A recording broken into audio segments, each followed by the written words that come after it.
Okay, good afternoon to all. Can you hear me? Is this thing working? Thanks, Chris, for your introduction and for the organizers of this conference to share with you some thoughts and experiences that I've had in trying to lead work at the National Institute of Education. So this talk is going to be focused somewhat more towards an education sector, all right, as opposed to training in industry, etc. But some important ideas that I'd like to share with you in terms of the experience and what I think are important lessons we've learned, and to leave you with a message, all right?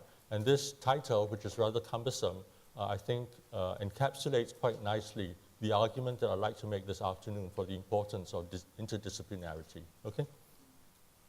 So the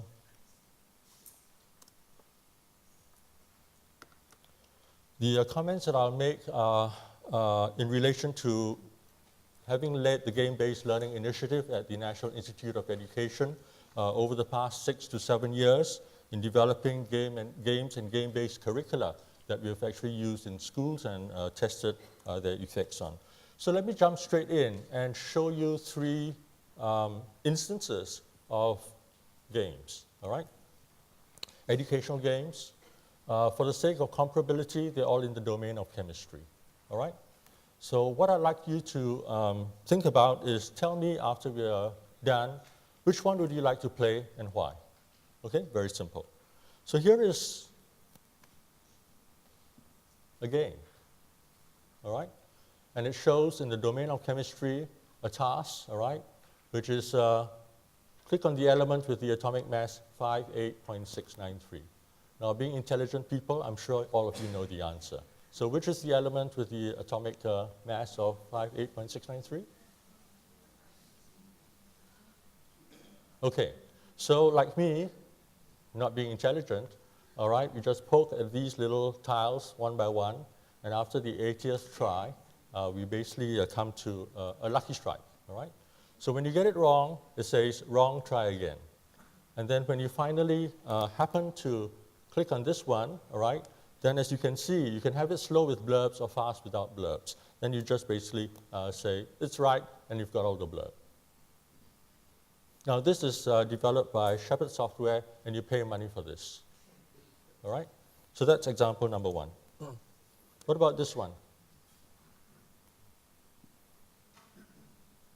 What's so startling about this example is this very grandiose claim about playing this game. All right? So it's positioned as a game, and it's your favorite MCQ. Okay? What about this one? This one will go by very quickly. It's a video clip. So we start off with the backstory. All right? Basically, you're apprentice chemist, apprentice to the master, and this is the backstory. And this thing isn't working. So you got hit, you crash, you find yourself in this terrain, and this is actually a 4-person multiplayer game. This is the tutorial part, okay? Learning to navigate, use the controls. And then you have this cartridge which you load into your gun, and then you move around, explore the terrain, and then something happens.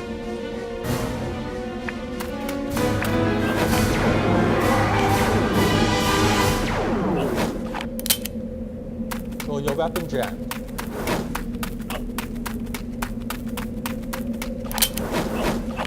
So you take all these fireballs and your health takes a hit.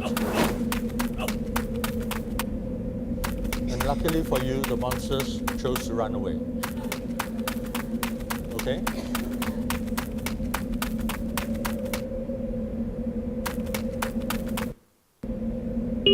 So your boss telemessages you, tell you to go to the lab and do some work to try and find out what is the stuff in your gun and why is it that your weapon jammed.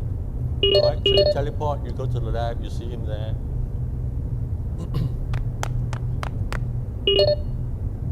Gives you some instructions. And you go to a virtual lab, all right, which is obviously a simulation. when you position yourself properly, a chemistry 2D interface comes up that allows you to manipulate the kind of stuff that you had in that gun, okay? So without going into the whole sort of set of details, right? You're basically performing experiments to try and find, to make sense of what was in the gun, all right? How you could create something better, and then hopefully with something better, to go and retest the effectiveness of that stuff that you created in the lab against those creatures, all right? So that's usually a much more complex story with four students playing together. And so there's no guarantee that what you did, all right, would be like something that would be efficacious. Now you notice that the power of this stuff is a lot higher. Okay?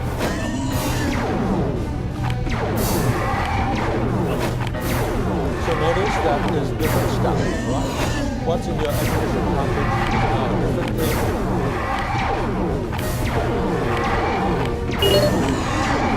And you succeed in your mission, okay? Now, which game would you like to play and why? Do we still need to ask that question? All right? So this is the central issue that I'd like to get into, because the third example is very deeply informed by pedagogy. It's a pedagogy of scientific inquiry, all right? Unlike the first two games that are just about telling you stuff or testing you on stuff, so-called knowledge, all right? The third game doesn't tell you anything about stuff. It allows you and makes you go through an experience in order to construct an understanding of how these things behave. It's a very fundamentally different kind of educational game, all right? So if you look at the literature out there, I would think it fair to say that there are fundamentally two distinct schools of thought, all right? One represented by Mark Prensky, the other by James Gee, okay, with their seminal books. And if you look at Prensky's book, he gives this definition of digital game-based learning, all right? The premise is that it's possible to combine video games with a wide variety of content, educational content, achieving as good or better results as through traditional methods. So the reference point is what takes place in school with traditional instruction, and can you do better in relation to that, okay? If you look at like a recent book on games, learning, and society, it argues that a central piece of the learning needs to involve problem solving, all right? Games have content, but they're not about their content, okay? They're about doing, making decisions, solving problems. It's all the INGs, all right? These are all processes. The content needs to be loyal to game mechanics. So James Gee is arguing for a very different perspective on educational games. If you look at his 36 principles in his well-known book, you'll find these kinds of principles being articulated, all right? Semiotics, identity practice, meaning making, where does it appear in G? It does not, okay? So there are very different modes of thinking. So we need to be clear about what we're trying to achieve when we design our educational games. So play is very important, okay? And different philosophers have written very insightfully about the notion of play. And it involves this idea of bending, poking, flexing, etc., probing. That's essential to trying things out, exploring, etc., okay? But more than that, we need our play to be thoughtful, okay?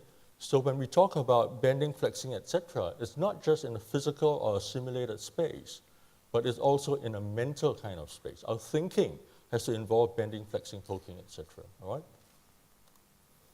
So this is a notion of trying to inform the design of games by pedagogy, and this is the notion of Deweyan inquiry that focuses on the question, what if?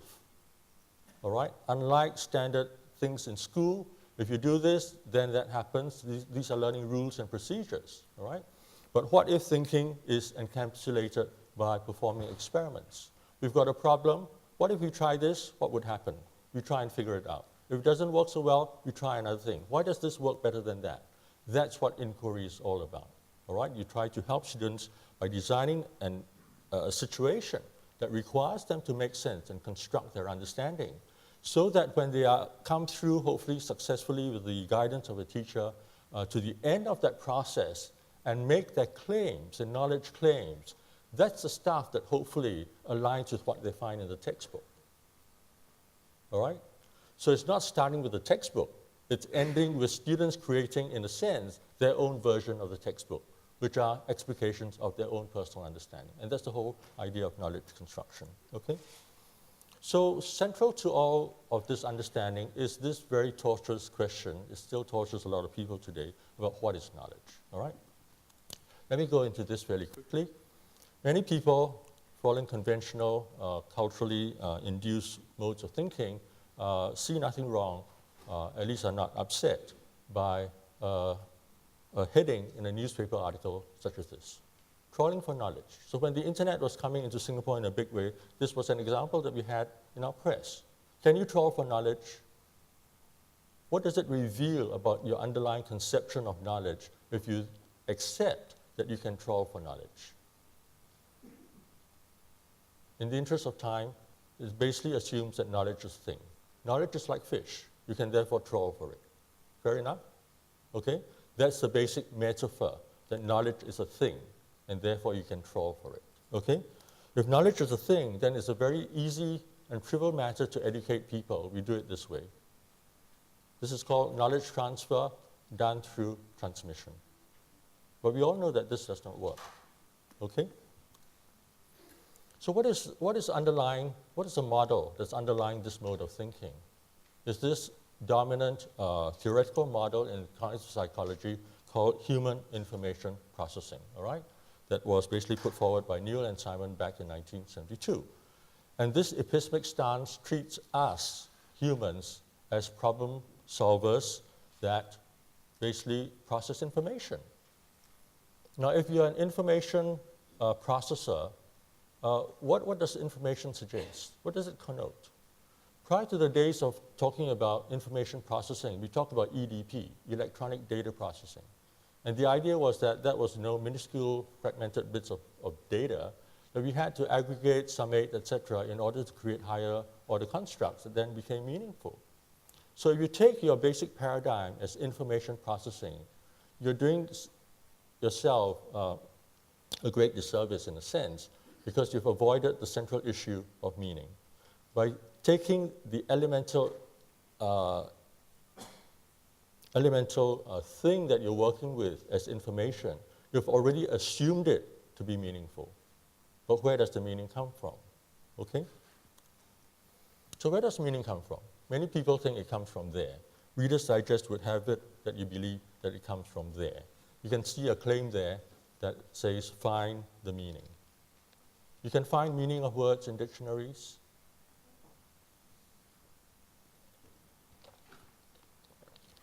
You really think so? I put it to you that all you find in a dictionary is carbon on paper, at least a physical dictionary of this kind. Carbon on paper. Same as with your laser printing, the toner stuff is carbon, is laid out on paper. All right? All you have is text, symbolic representations, maybe some diagrams. Where's the meaning? In the carbon, on the paper? That's not credible. All right? Here's a different kind of representation. Instead of talking about symbolic text, we talk about an image. What do you see? Any offers? Maybe just one or two, quickly. Sorry? A cow? Good. Anything else?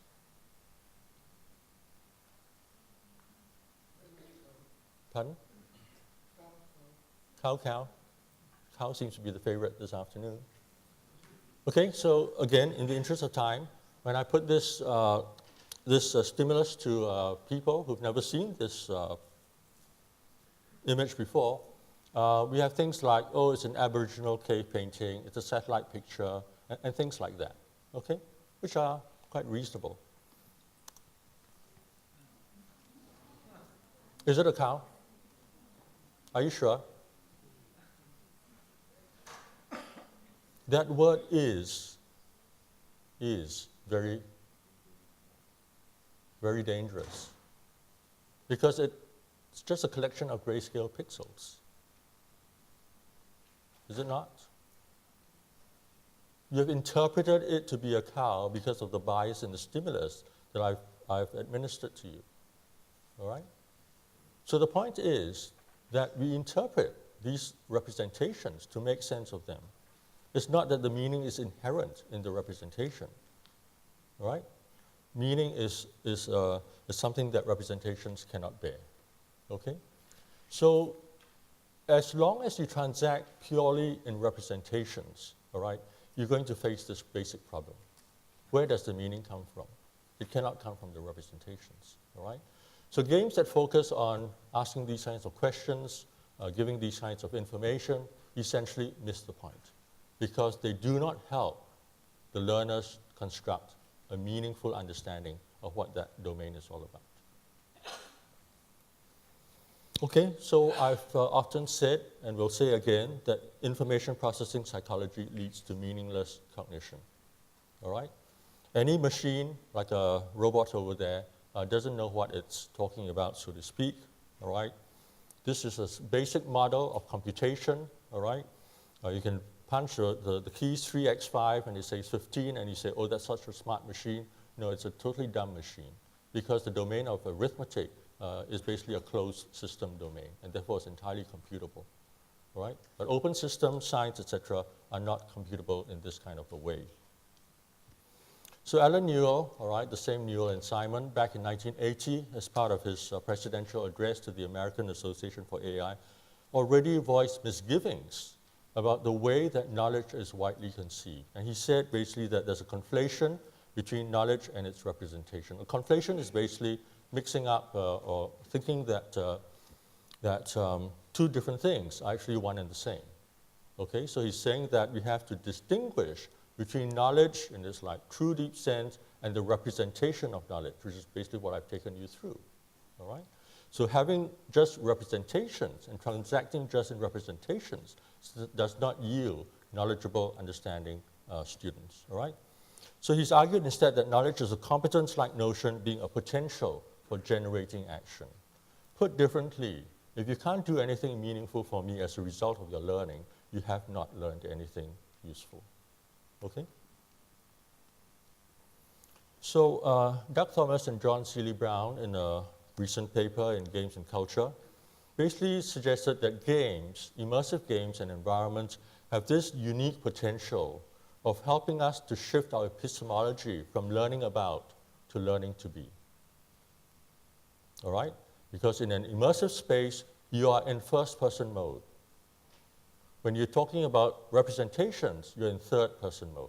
You learn about stuff, but that's different from learning the real thing. So a case in point is swimming, all right? I use this example very extensively. We go into class with 15-year-olds and I ask them, would you rather learn swimming or learn about swimming? In 2 seconds, the heads start nodding in favor of swimming. Now just think. If you wanted to help someone learn swimming, what would you do? It's a coaching approach. You take them to the pool, you help them, etc. Okay? If you wanted them to learn about swimming, what would you do? The traditional stuff, lecturing, videos, etc. Just talking, just representation. All right? What would the outcome be? Very different. So the point is, depending upon your goal, the mode of instruction is different, and the outcomes, learning outcomes, are consequently also very different. So we need clarity about what kinds of goals we want to achieve, okay? So what's the difference? All right, this is for real. This is real first-person performance. This is beautiful, but it's merely representation. I can get 100 marks on a MCQ test on swimming, about swimming. That doesn't help me one bit to swim, okay? So this notion of performance is very important. We want to develop performative capacities where our students can integrate the so-called knowledge and skills to a higher level of being able to actually enact those competencies. That's the notion of performance, okay? So as we think about this issue, we have a dire need to rethink pedagogy, all right? At least within a schooling domain, it tends to be predominantly representational. Textbooks, videos, what have you, animations you see on the screen, they're all representational. There's nothing to do with me, the student, all right? So we have to think about how we can add in this vital layer that relates to performance, which is the presentational layer. The presentational layer is basically the first-person layer, the layer of action, the layer where any expertise that counts for anything actually manifests itself, okay? And then from that, so that's achieved through role-taking, all right? So when you drive, your car racing simulation, etc., you take a role. That's very important, all right? And that puts you in the first person with respect to what you're trying to learn. And we then need to develop a coupling between the presentational and the representational, all right? So this has very important and significant implications for assessment of learning. If your assessments are purely at the representational layer, then you basically miss out the genuine assessment that needs to be at the presentational layer, okay? So what we need to do is develop ways of teaching and learning that do actively engage the first-person mode of learning and couple that with the thinking and the reflection that goes with the actual action, okay? So that serves as a basis for refining our practice as we improve ourselves. School has the added weakness of the representational often being representational. All right, so you memorize stuff, etc., and you give it back to the teacher. That's hardly what we would call learning. So what I've argued is that when we want to foster learning, we have to move beyond this mistaken emphasis upon knowledge representation. And then when we take Newell's advice and then focus upon knowledge as a capacity for action, all right, we'll very quickly find that that cannot be separated from our doing and from our being and our valuing. That they're all basically like this threefold cord that's shown in the right corner, all right? They're one. And they are basically twisted around a central axial cable that's called valuing. Values undergird all our decisions in games. Whenever we make a choice, we express a valuational preference.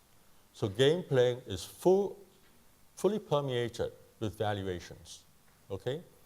And so this is the idea that we don't want simply to have students going through learning with games and they come out, they just know about stuff. We want to develop real capacities that have real value in the real world for themselves as well as for others. And this requires us to take a performance-oriented perspective where we conceive of knowing, doing, being as basically deeply intertwined around the central issue of valuing. So how do we bring this about? Games alone as spaces within which you act in the first person are inadequate in and of themselves. What's vital as an additional aspect, as I said, is the dialogue. We need to talk about our experiences in the games. We need to make sense of it, the way that we do with scientific inquiry. In that model of the use of a game, the design of a game, the game is purely a vehicle for instantiating an environment in which meaningful inquiry can be conducted. But the sense-making of what students find, what they choose to do, etc., is really achieved through dialogue. That it's a layer that's totally separate from gameplay, all right? So we need to create a dialogic space where students can talk about their experiences and make sense under the guidance of some more informed person. So one of the very important ideas related to dialogue and meaning making is that meaning making is relational, okay? So we go into a chemistry game like the one I showed you, which is the one that we developed at NIE, okay? Sadly, we encountered once upon a time a master teacher from our school system who came to observe the students learning with the game, and she felt very aggrieved that the kids, she says, are wasting time. We could do this a lot more quickly by just teaching them the right answer right away. You know, that's very disappointing to hear from someone who's supposed to be in education, okay? What is the important issue here? If all you do is teach students the right answer, all right? In order to do this, all right, do that. In order to achieve that, do that. etc. Sure, you may take very little time, in that respect be very efficient, but when you ask a student, why does the thing that you say works, why does it work? That student will have no basis for answering you. He only knows that right is right. He does not know why right is right. Because in order to know why right is right, you have to juxtapose right against not right. Get the point? So in a game, when you can do all these things that are not right, the world basically feeds back to you as not right. Okay? Because you have negative consequences that take place. All right? And that provides the basis, the justification, and therefore the understanding of the domain that's so vitally lacking in a lot of schooling today. All right? So meaning making is relational. It is like yin and yang. They are inseparable. Positive space stands in relation to negative space. You have to develop both. Games as immersive environments allow you a very natural kind of environment within which to achieve this goal. Okay, so do you want games to teach, like Exemplars 1 and 2, or do you want games to learn? They're very different creatures, all right? So in my talk so far, I've dealt with these parts: compelling educational games, technology, pedagogy, but I haven't really said much about, or anything about these parts in blue. What about commercializable? What about market? What about interdisciplinarity? Okay, what I'd like to suggest is that what we need is, at least within Singapore, all right,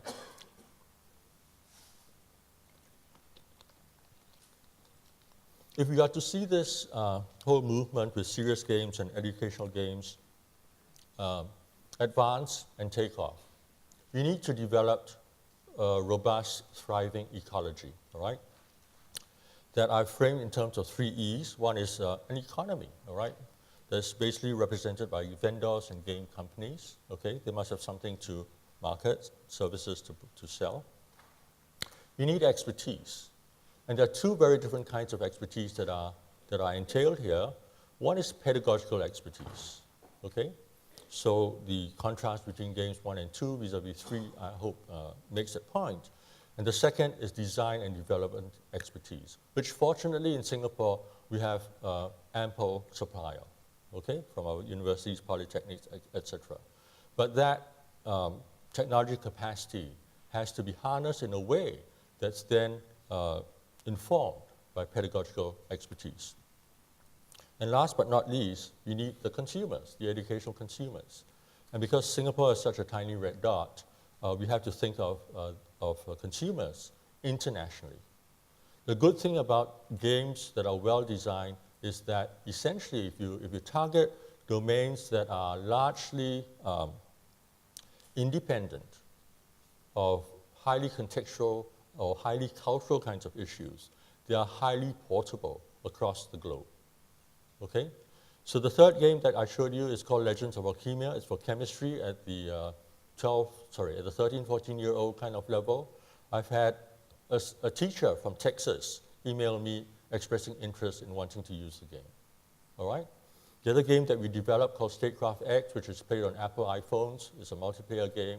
We've licensed it to Australia to do research with, because it turns out that what that game deals with, the notions of governance, all right, as in government and governance, those principles that our students learn in Singapore are equally applicable in a democracy like Australia, all right? So if you think about markets internationally and you choose the domains within which you do your design and development wisely, then you will find that market available to you, and this will be vital for success, okay? So the issue is that intersection. It is very difficult to bring these different diverse parties together. They come from different kinds of disciplines and modes of training, modes of thinking. And so very often, in an uninformed way, you get games such as the first 2 that I showed you, okay? Multidisciplinarity is a word I deliberately did not use. I chose interdisciplinarity. because I think it's very important for people in the field to be able to work across disciplines so that you can get the tight integration that is required to make this actually happen. All right? So multidisciplinary kind of discourse is, we've got the technologists here, all these game designers, we've got these programmers, etc. And then we need, the content expert, and then we need the instructional designer, etc. And you bring them all together, and almost without fail, what you envision is never what comes out. Okay? And quite apart from that, as I was sharing with my colleague there earlier, instructional designers are trained to think in a specific way. Their natural bias is toward instruction. What I was suggesting is we need learning designers. And that's a very different kind of training. A person who can seize the domain from a learner's perspective, not simply an instructional perspective. Okay? So when things come together, we have a happy kind of outcome. Statecraft X, which I referred to, basically has been licensed, and therefore it's available to anyone to make use of. Okay? And that's what we hope to see more of. But I think we have an immense challenge in terms of trying to nurture and develop this kind of ecology of different kinds of skill sets that can be brought together by people who are sufficiently working across different disciplines to realize these visions, where the tools can really be used in a way that empowers the learning of our students. So several years ago, and this is really a challenge to all of you, and especially those of you in Singapore, I put forward the idea of SAGE. How about setting up SAGE, where SAGE stands for the Singapore Academy for Games in Education? My sense, based on having worked 6 to 7 years developing Alchemia, developing Statecraft X, etc., is that that may be something that's needed to help catalyze and improve on the quality of games that can actually be used in schools and will be embraced by school teachers, etc. It's something I'd like to leave with you, a thought, an idea, and if you like the idea, to maybe organize, galvanize yourselves, etc., and maybe you'll be moving up to higher heights. All right, so with that, I thank you very much. That's my webpage that you can look at things. I'm happy to take any, if there's time.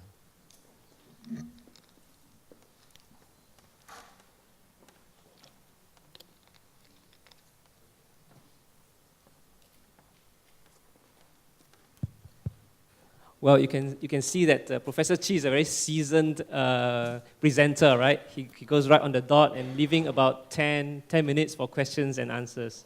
Okay, so any question for anybody from the floor? I'm happy to say that the presentation notes, well, if the speaker allows, will be put out on the conference website, okay, after the event, right? Okay, Sid, short question, right? Professor, one criticism that games have often received is that games themselves try to describe a system, and the learning that takes place within that system may not be like real learning. Games are simplified versions of reality. They are not actually. So the criticism that we encounter often is this is not real. The learning that is, that the student is achieving may not be real. The second thing that comes in, which is very similar to the first, and the other question that is asked is that if we teach children how to always learn through play, then they have a lot of difficulty understanding more abstract concepts, stimuli that are not so easy to perceive in the world. So the whole concept of, say, the Higgs boson, or even say relative physics, those are not very easy to conceptualize because you cannot observe them in nature as easily. And so kids that are very trained to learn with very direct relations don't understand these much more complex systems. So, how do you answer these two questions? Okay, so the first one was about rail, is that right? Yes, rail. What is rail? What I like to argue is that what predominantly happens in our schools is not real. Okay? And basically, I sense there's an implied inversion here that at least a dominant schooling majority takes that as real. As with my inquiry example, I think that's really what, especially in a 21st century education context, what we need to help our kids develop. Because it's only through doing that that you'll help kids develop their personal capacities for thinking. One thing I've noticed with our school teachers is they are too apt to teach. The moment a kid says, I don't know, and then they like immediately want to come in. And I told my graduate student just last week, that's not how I would respond. If I say I don't know, then I'll ask the student, what do you suggest? Why do you think that? That's facilitation of learning, not teaching. You see what I'm trying to get at? That's student-centered, not teacher-centric, okay? So when you get to this issue of higher order abstractions, you're dead on right. I mean, that doesn't really, it's the practices that games can so powerfully help engage learners with. But the abstractions are highly linguistic, and therefore you need to have that conversational space. Some things are best talked about and just using a whiteboard. Games are not necessarily the best tool, all right? But in order to situate the learning, I think that's what's important. Because currently in the schooling kind of context, you've got this cloud layer, but no earth. Okay, so everything is just hanging up there in terms of representations. You speak it and it's gone, all right? But if a child actually learns to do something, and that's demonstrable through performance, you have a very different basis, both for assessing what has been learned, as well as demonstrating to parents that they've learned something really useful. That's not just for exams and certification, that is for education. So there's this need to push back against a very dominant culture that basically thinks of education as, unfortunately, schooling. To be schooled, as I tell my students, is not necessarily the same as to be educated. Mark Edwards, Hopways. Okay, last question, please. Certainly like to consider myself a learning designer, Right. and not an instructional designer. I was fascinated by your model at the end, which showed that little question mark in the middle, that sweet spot. Right. What, if anything, do you see as the opportunity to learn for educational systems, schooling educational specifically? What opportunities do you see to learn from the commercial world, where perhaps we've been involved in some of these practices with a bit more freedom for some time, and specifically the facilitated learning style, discovery learning, experimentation? What do you see as the opportunity to learn from the commercial environment? I'm not sure I get the thrust of the question. Are you saying how we can appropriate what's done in the commercial space into the schooling space, or? Perhaps, yes. What do you see as those opportunities? In which country? Because there are huge national differences. Interesting question. Let's say Singapore. Oh, Singapore. Well, were you here over the last 2 weeks when we had, developments in with the National Day rally, etc.? Unfortunately, much of the discourse here is about school administration rather than education in the strict sense of the word. So this is all part of the dominant cultural understanding of schooling vis-a-vis education that we are enmeshed in. And we basically have to push and argue at the ideational level to help people see beyond the ways they currently do, which tends to make schooling very limiting, basically.